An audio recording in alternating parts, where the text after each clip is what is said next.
Yusuf, i-room tour ko kayo mga guys Yan. Meron din silang lutuan. Kompleto. Yan. May mga kutsara. Yan. May mga plato. Kompleto. Baso. May oven. May akong table. Pizza pa guys ang kama. Tapos nasa yung mga kabinet. Ayan. Ay dito ko nilagay yung mga snina ko. Plansa din akong dala para hindi na ako magpaplansa sa kasamahan ko.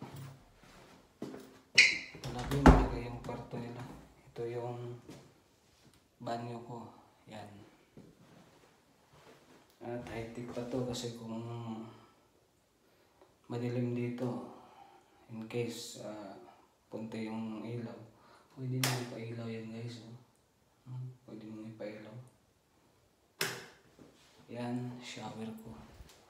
Malaki yung kwarto nila. Dito sa hotel natin na tuluyan ko, mayroon pang salamin. Yan. Magulo yung kama ko guys. At dito ako nagluluto. Yan. Panis na natuan. Masyadong exhaust. Kasi pag parang nasusunog na yung niluluto mo, mag-alarm yan. Alarm.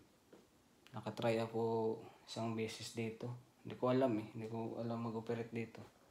Doon sa kabilang kwarto, number 14. Nag-alarm siya guys. Meron ding TV. Yan. Pwede ka rin lumabas dito. Yan. Ganda ng hotel nila dito. Pwede ka rin lumabas. Labas tayo. Ito yung labas nila.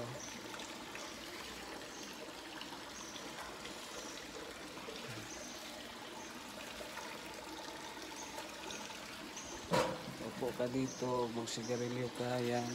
Merong upuan, merong ashtray. So, pag hindi na busy tayo, upo dyan. Yan, sira mo lang. Tapos,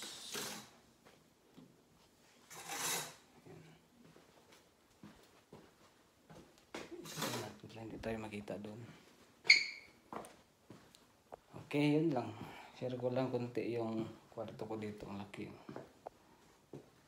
Ito na hotel sana to sa Dibon. Mga 5 minutes away from the house. Okay, bye.